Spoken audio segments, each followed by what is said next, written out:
नमस्कार, I am Hemlata Sharma from GKDM primary school.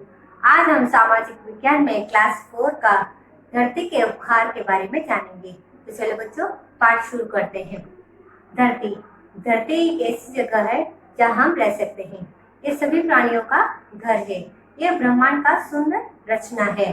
धरती ने हमें कई उपहार दिए हैं, कई संपदाएं दिए हैं, जैसे जल, वायु, मिट्टी, जमीन। अब ये संपदाएं क्या है? प्राकृतिक संपदाएं प्राकृतिक रूप से पर्यावरण में पाए जाते हैं। पृथ्वी में जीवन बनाए रखने के लिए कई संपदाएं हैं, जैसे जल यानी वाटर, वायु यानी एयर, मिट्टी यानी सॉइल, जमीन जैसे लैंड। पृथ्वी में संसाधन कई तरह के पाए जाते हैं। इनमें से मुख्य रूप में दो भागों में विभाजित किया गया है। नवीकरण संसाधन, जिसे हम रिन्यूएबल रिसोर्सेस कहते हैं, और गैर नवीकरणीय संसाधन, जिन्हें हम नॉन रिन्यूएबल रिसोर्सेस कहते हैं। अब हम नवीकरण संसाधन, रिन्यूएबल रिसोर्सेस, वो संसाधन जो समाप्त नहीं होती और जीवन काल तक विकसित होते रहते हैं, उसे रिन्यूएबल रिसोर्सेस कहते हैं। जैसे जल, सूर्य का प्रकाश, वायु, जमीन, ये सब आपके रिन्यूएबल रिसोर्सेस हैं। गैर नवीकरण संसाधन, वो संसाधन जो हम जीवन काल में उपयोग में लाते हैं, उसे हम नॉन रिन्यूएबल रिसोर्सेस कहते हैं।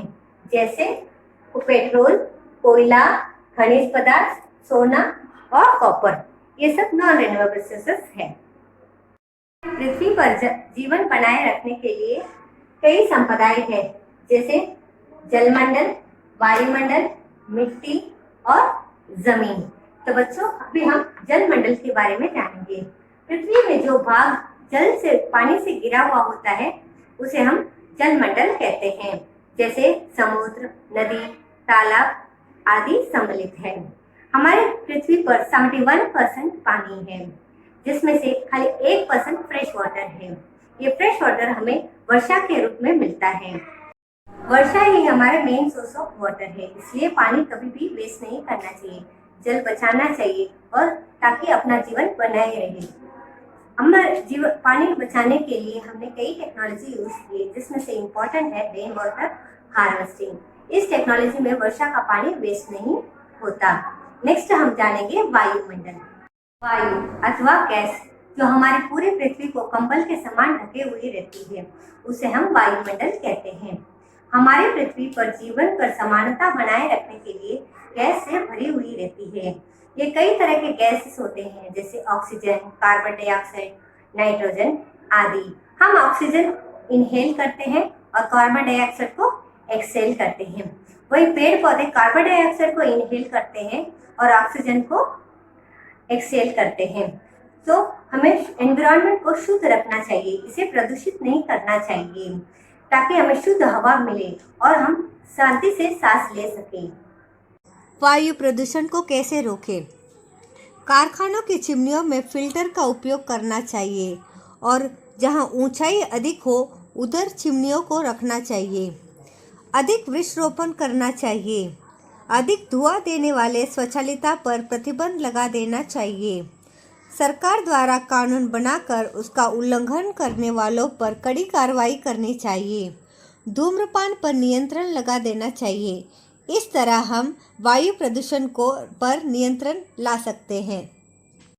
खेती कई प्रकार की होती है, उनमें से मुख्य 4 है। पहला, सब्सिस्टेंस फार्मिंग। दूसरा, कमर्शियल फार्मिंग, जिसे हम व्यावसायिक खेती कहते हैं। प्लांटेशन फार्मिंग, जिसे हम वृक्षारोपण खेती कहते हैं। मिक्स्ड फार्मिंग, जिसे हम मिश्रित खेती कहते हैं। जो खेती में काम आती है। कृषि में मिट्टी का बहुत ही महत्वपूर्ण योगदान है, जिसमें पेड़ पौधे उगाए जाते हैं। पेड़ पौधे से हमें फल और सब्जियां मिलती है, जिससे हम सेहतमंद रहते हैं। मिट्टी कई प्रकार की होती है। एलुवियल सॉइल, जो खेती के काम आती है। ब्लैक सॉइल, जो ब्लैक कलर की होती है। रेड सॉइल, जो रेड कलर की होती है। सैंडी सॉइल, जो रेगिस्तान में पाई जाती है और हमारे मरीना बीच में भी पाई जाती है। और लूमी सॉइल, जो मकान बनाने के लिए काम आती है। इसलिए मिट्टी भी बहुत महत्वपूर्ण योगदान है हमारे जीवन में। सॉइल सॉइल कई प्रकार की होती है। अलुवियल सॉइल, रेड सॉइल जो लाल रंग की होती है, laterite soil, loamy soil, sandy soil, black soil जो काले रंग की होती है। फॉरेस्ट जहाँ वृक्ष सामान्य से अधिक हो उसे हम वन कहते हैं। इस वन में कई तरह के जीव जंतु पाए जाते हैं, जैसे शेर, हाथी, घोड़ा, ज़ेब्रा, क्रोकोडाइल और कई जहरीले जंतु जैसे सांप, में कोबरा आदि। तो हमें वन की रक्षा करनी चाहिए। ये भी हमारे जीवन जीने के लिए एक महत्वपूर्ण योगदान देते हैं। हमें ऑक्सीजन प्रदान करता है। एक रोचक बात, अमेज़न फॉरेस्ट जो साउथ अफ्रीका में है वो 25% ऑक्सीजन प्रदान करता है। वन यानी फॉरेस्ट वो क्षेत्र जहाँ वृक्ष सामान्य से अधिक हो उसे वन कहते हैं। वन ने पृथ्वी को लगभग 9.5% भाग को घेर रखा है। धरती में 80% वनस्पति पाई जाती है। हमें वनों और वन में रहने वाले जानवरों की सुरक्षा करनी चाहिए, क्योंकि वन कई जानवरों का घर है, इसलिए हमें इन्हें नुकसान नहीं पहुंचाना चाहिए। पेड़ बचाओ, जीवन बचाओ। खनिज पदार्थ, हमारे भारत में कई तरह के खनिज पदार्थ पाए जाते हैं, जैसे सोना, चांदी, कॉपर, लोहा आदि। सोना जो आभूषण बनाने के लिए काम आते हैं और बहुत ही महत्वपूर्ण और कीमती है। कॉपर यानी तांबा, तांबे की मूर्तियां, सिक्के और बर्तन भी बनाए जाते हैं। तांबा बिजली के उपकरण बनाने के लिए भी काम आता है और कई मशीनें और तार बनाने के लिए काम आता है। वाटर को प्यूरिफाई करने के लिए भी तांबे का मुख्य योगदान है। तांबा बहुत ही महत्वपूर्ण है। चांदी जो चांदी के बर्तन बनाने में काम आते हैं और कई तरह की मूर्तियां, सिक्के बनाने में काम आते हैं। ये भी बहुत ही कीमती खनिज पदार्थ है।